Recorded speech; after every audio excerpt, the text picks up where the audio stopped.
Hi, and welcome to the Mailbox. This is a weekly episode where I go through some of the comments viewers have been sending in. Maybe there have been questions or just straight up comments that I want to talk about in a little bit more detail. And also, this is the last time I'm going to do this setup. So I've got a new microphone which I'm going to be trying to set up over the next week. I'm also going to sort of change the lighting a little bit as well, see if I can't improve that too. But okay, so the last one with this setup. First of all, from Twitter, I had someone noting that after Tomb of Soakgarus, someone is suggesting, I'm not going to talk too much about this, but 6 out of 10 of the bosses in Antorus have soak mechanics again. I think my response to this one, without going into sort of great details, and I'm not going to claim that I've looked at these bosses in great detail, and I've not actually tried any of them out, is that soak mechanics are a pretty straightforward way to add difficulty into a game, particularly on Mythic mode. So you expect some of them there. I think the problem comes when some classes are like almost essential for them at a certain point. When you give some classes the ability to deal with them and other classes not, you restrict the number of the other classes, because you always need enough to do the soak mechanics on a particular encounter. And then when you've got enough people in your roster to be able to deal with the various mechanics, then you have a small number left over that can just be out of any old class, which is why you don't ever get a single class that's constantly left out of the cold. The issue is, of course, of that small pool of players that don't necessarily need to be able to deal with mechanics because it's covered. Well, what if one of the people dealing with the mechanic dies? You sort of ideally want someone else who can still deal with it as a backup. So that's where the problem comes in. It's not that, like in Tomb of Soakgarus, for example, yes, there are a lot of soak mechanics. There were soak mechanics on all but one of the mythic bosses. But they weren't, they were different enough. I thought the fights were quite varied. The issue was that you've got some classes that dealt with them really well across the tier, and some classes couldn't deal with them at all, and then some classes could deal with some and not the others. That's where the issue comes with it. So for me, it's not as much an encounter issue, although the encounter teams should certainly try to vary these things where they can. But I think for me, it's more of a class design team issue. They should be coordinating with the encounter design team and making sure that as many classes as possible have the tools to deal with them, and that no class, I was going to say as few classes as possible, I'm actually going to say no classes have the ability to be able to deal with all of them. You need come up with a scoring system, if you like, for the utility of the different classes and specs, but you need to come up with something that means that you haven't got some classes that are almost essential and other ones it's like where you can do without these altogether. That's my view on that one. So on to the YouTube comments. So this is talking about one of the new Pantheon trinkets that will drop off the last boss in Antorus, and it's like an Arcano crystal, only much better because all the Arcano crystals, which people are still going for now. It's quite funny that Blizzard, they admitted that it was over budgeted, and they sort of thought, well, eventually it'll be too low item level, and the idea is that to Titan Forge up from the one that drops off with the gym, which the Arcana Crystal, 865, something like that, 860, 865 baseline. So to get to Titan Forge up to what we want now, like 930ish, very, very unlikely. But of course, you can get the Arcano Crystal by turning in the Veiled Argonite, which will be 910 baseline. And that can be very good for some people, just at 910. And then there's the possibility of it Titan Forging up as well. So it's still in the game. It's still in the game. And Blizzard were talking about the fact, they don't need to nerf it because, it'll nerf itself at the item level. It's not doing. Well, here they're giving us another version, a better version, that drops off the raid. So we don't even need it to Titan Forge to be excellent, to be really good. And I was talking about the fact that, obviously the classes that are going to benefit the most from the secondary stats as a whole, would probably get this first. And someone is saying, it's an over-budgeted stat stick. Everyone is going to be saying it's BIS for them. Yes, they are, but having it as BIS for you doesn't mean to say that the Loot Council gives it to you. That's not how Loot Council works. Loot Council gives it to the person who's going to do the most good with it. So it might be BIS for one player, and it's going to do, increase their DPS by 2%, and it's BIS for another player, and it's going to increase their DPS by 5%. And even that doesn't tell the whole story, because you have to consider what the DPS of those respective ones is as well.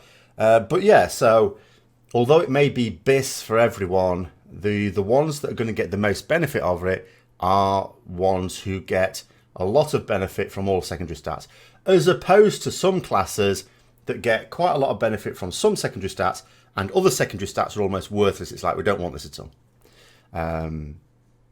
So yeah, it is just a trinket, and people, just like with tier, in fact, just like with tier, they will be working out who it's going to benefit most from. That's what, we as officers will need to work out before the raid comes out.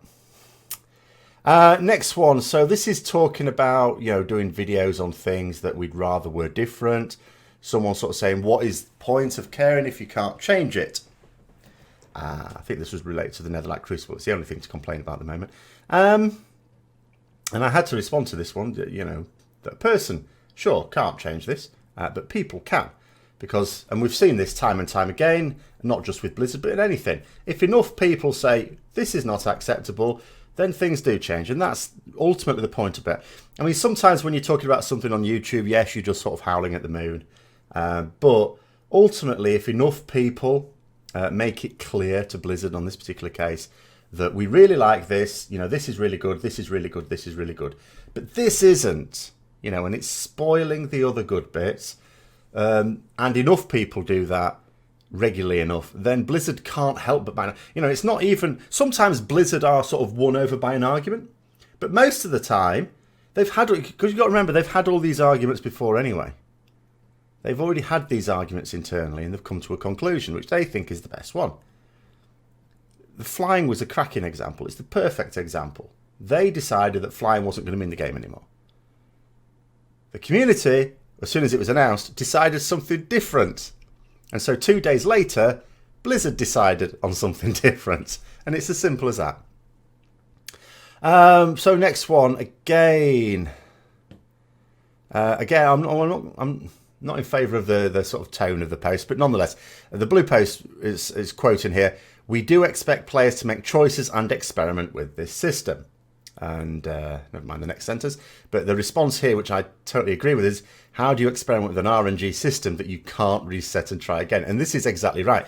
The only people who could experiment with it were people who tested in PTR, theory crafters, then producing sims on it, something that Blizzard keeps trying to talk down all the time. And no different last week. They did a blue post on moaning about simulations.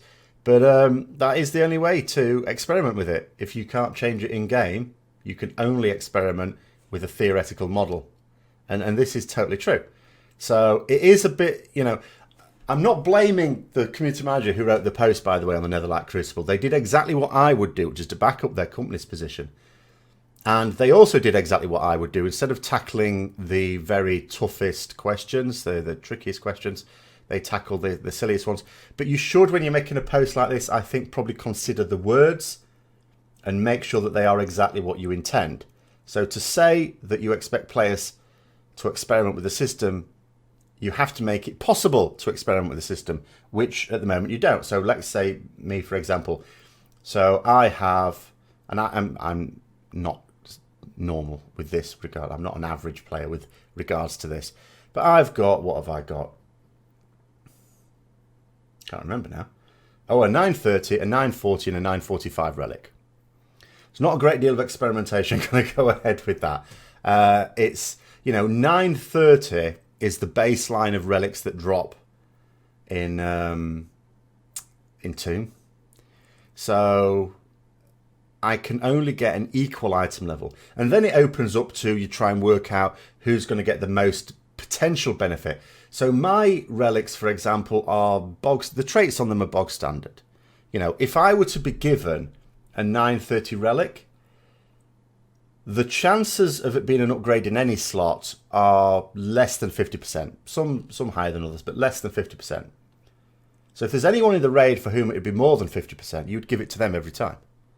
So again, where's the experimentation come from?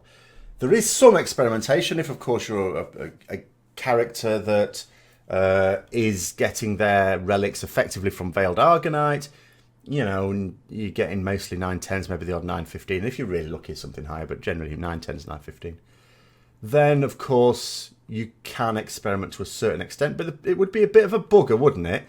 If that experimentation was putting a relic in, you choose one path, it turns out to be terrible. But you know what? The other path was amazing. Well, you've lost that completely. You've just got to put another relic in now, which might be allow you a path that was better than the one you chose, but not as good as the one you should have chosen. You know, the whole thing is just very, very unsatisfactory. And for all players, it's not like some people saying, oh, this is just like elitist talk. It's not elitist talk.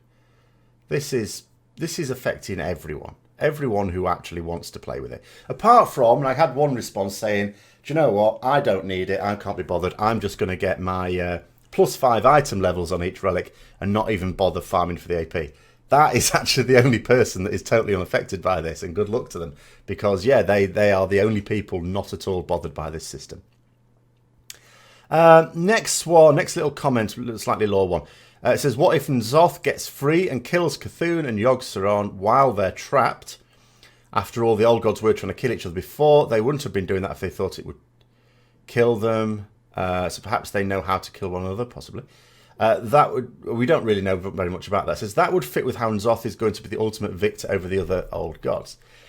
This is actually very, very interesting. I think it opens up interesting storylines, not lore-wise, but just in terms of the storylines for expansions.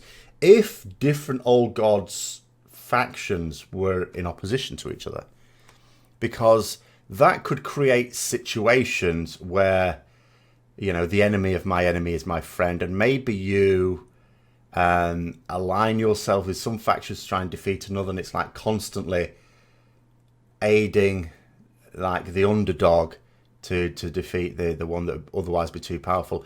Or you think to yourself, what's the benefit for us on Azeroth? Is it better that the old gods are fighting against each other? Does that weaken them or strengthen them? Or is it better that we allow one old god to emerge victorious?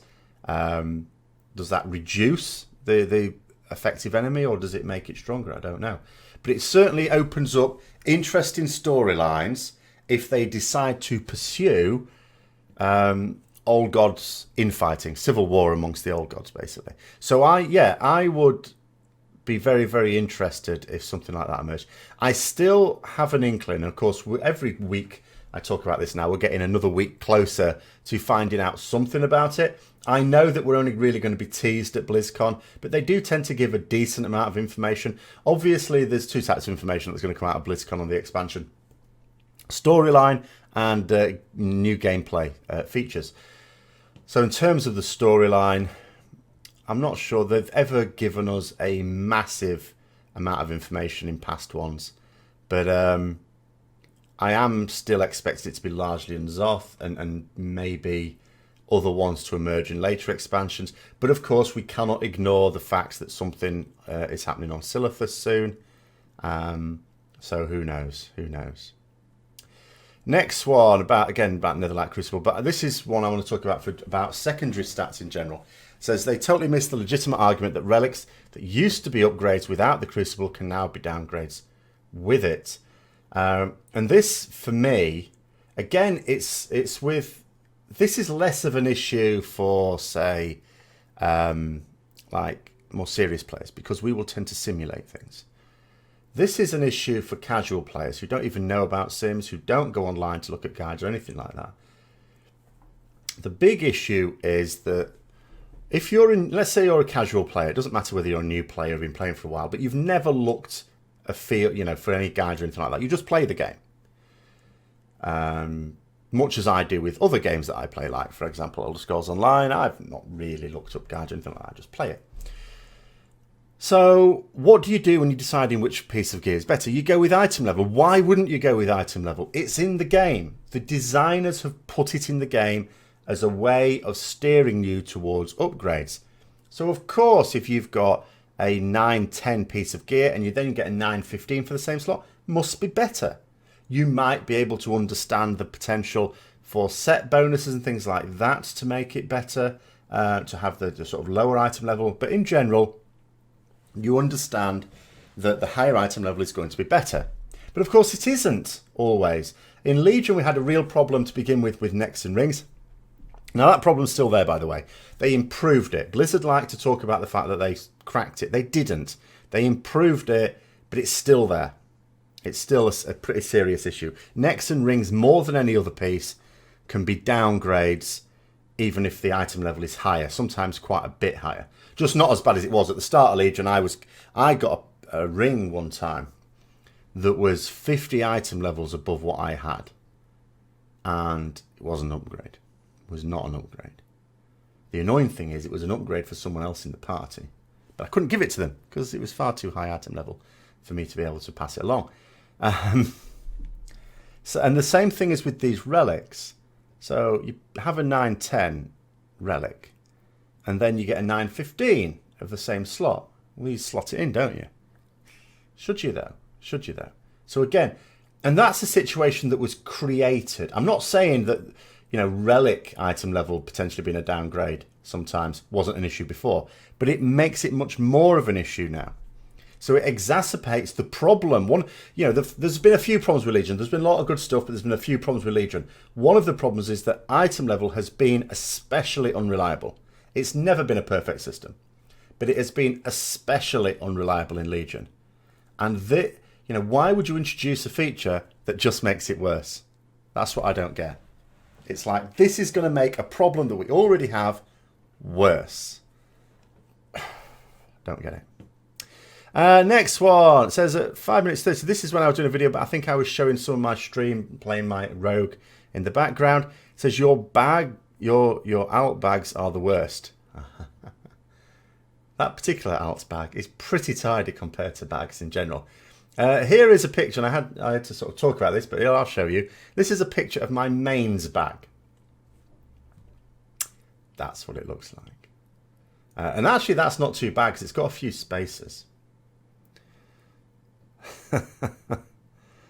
Next one. So this is someone talking about the video I did some time ago on why damage meters are bad. And what they're sort of talking about. It says, let's have a look. Where's the important bit here? It says, well, with every guild that I raided with, they've all been focused on DPS and who can do the most. This is not uncommon. Mind you, I'm a Frost DK and can do great DPS by myself, but ever since I watched why damage meters are bad for progress, it really did change my thinking on how to raid. Now I know that this video was a while ago and said blah, blah, blah. I mean, and this is it really. Like, we're talking on Discord, again, with some very, very, very high progress players. I'm talking about, and you often get phrases talked about when you're talking about people having difficulty with certain aspects of the game. And these players will tend to say, is it really that difficult? As if the game is easy. I mean, in reality, there's no such thing as an easy game when there's any sort of competition in it. I mean, some games are quite easy to play, but as soon as you put some opposition there, well, all of a sudden it's difficult because it's the opposition, it's the competition that makes it challenging. But what is interesting to note is one of the features that, of course, the very highly progressed guilds and their players will have is, although some of them will like to rank later on, they understand that to kill the boss in the here and now when you're progressing on it, you have to do mechanics. And this is the big difference. The game actually, if everyone, and I mean everyone in that raid, focused on the mechanics and not at all on DPS, they focused on the mechanics, learnt the mechanics, you'd be amazed how easy the game becomes. But the fact is, in almost every guild in the world, apart from those very top ones, the top 100 or so, then, and sometimes not even all of them, that's not the case. In other guilds, you have people who think they have to do a load of DPS. Or, even if they don't think they have to do a load of DPS, they want to do a load of DPS. And they will actually wipe a few times. Because what they do, they have in their head, right, let's say they get a mechanic on them. That means they have to move away from the boss. Well, they think to themselves, well, I'm not going to. Because then my DPS will be shit. And the way they rationalise it sometimes, there's different types of rationalisation I've sort of observed over the years. One of the rationalisations is, well, okay, it might make us wipe this time, but that's okay, because we'll kill it next time. Next time I won't be unlucky, I won't get the mechanic on me. I'll have got to DPS the boss, and when we do kill it, I'll have a good rank. Which is just stuffing over your raid, but that's how they think about it.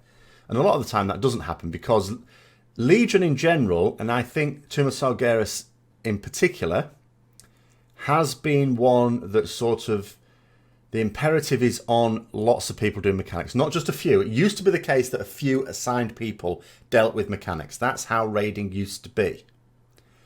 Nowadays, there is much more of an individual responsibility. So some of the players who were really good players in the past got away with it because they were never assigned those difficult assignments, or the, you know, undesirable assignments, shall we say. They now have to, but they're not doing. Some people will happily let your guild wipe for an extra week on a boss, just so that on the kill, they can have good damage and get their rank. And that's ultimately it. That's what makes progress so much more difficult for a lot of players, because by the time they're actually killing the boss, they've got so much gear. The DPS was never an issue. The issue is always doing the mechanics. You're having to spend so long to the point, and it's not taking hundreds of wipes to learn the boss. You don't need that long to learn the mechanics. I mean, you know, sometimes the reason why Method occasionally, or Exorcist and those sort of guilds might take hundreds on a boss is because they will be really highly overtuned. So they do need to do loads of DPS and difficult mechanics.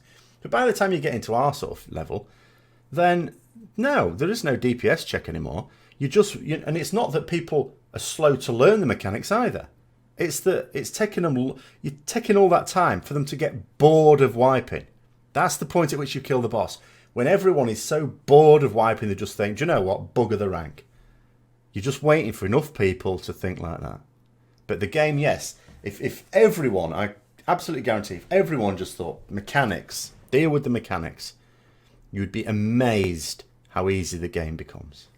So it doesn't surprise me that some people can't work out how other people make such a meal of it. Next one was a hugely interesting one. So Zero wasn't on the Gendar. This was the craft that Velen and his people left Argus with, that eventually had to be abandoned on Draenor. The ship's Velen people left Argus on. The Naaru on board were Kara, Kure, and Dore.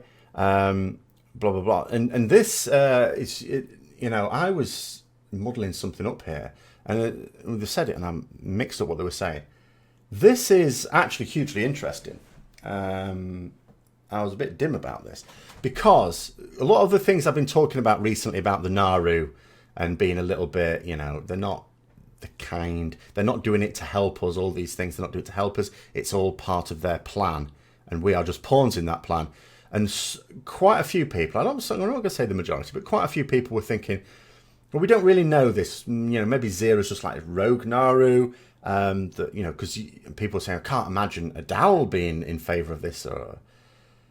But here we're pointing out the fact that it isn't just Zero that has been doing these things, like, you know, locking Illyria up and trying to force Illidan to be changed by her. But the Naaru that took Velen and his people away were also not being very helpful, because first of all, they took Velen away before he was ready. This is sort of new law with Argus. While there were still some of his people left on Argus. And when he asked to go back to collect them, they went, no, that's not happening. So it's not just one Naaru that's implicated in this unpleasantness, shall we say. So, yeah, to my mind, I sort of go back to my original thought, which I never really strayed from, which is that I think this is the Naaru themselves are not really good. You know, we think about them as being good. We think about, you know, the Void as being evil. We can't think in those terms.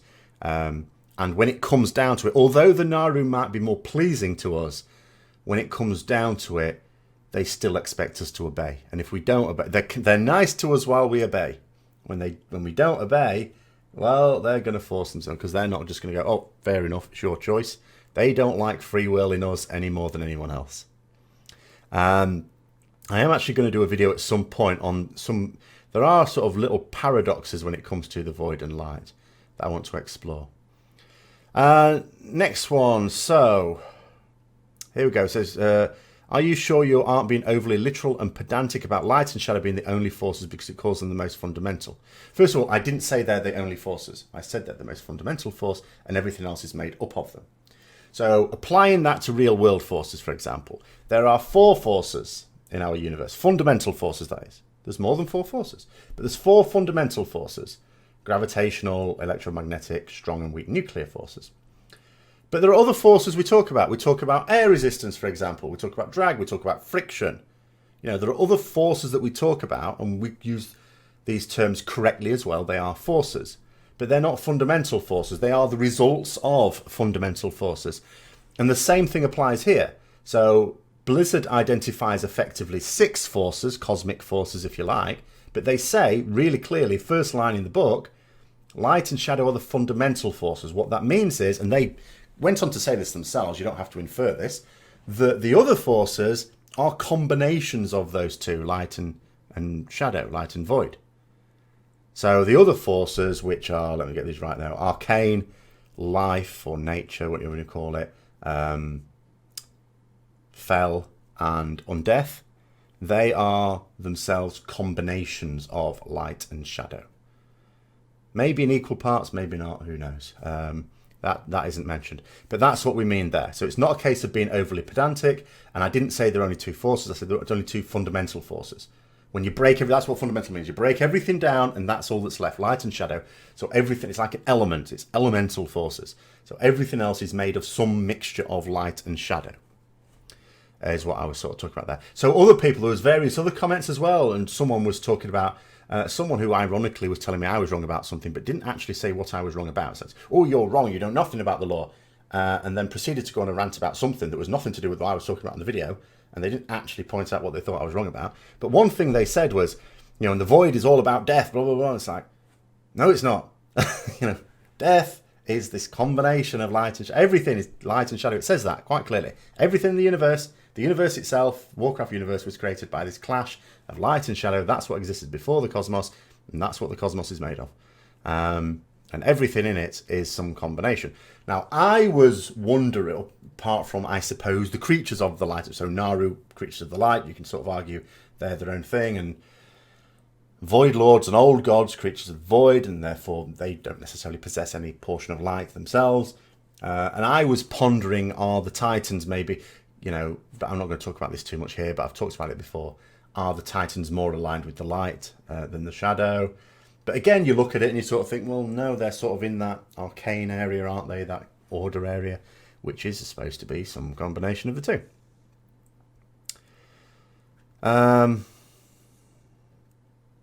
So there we go.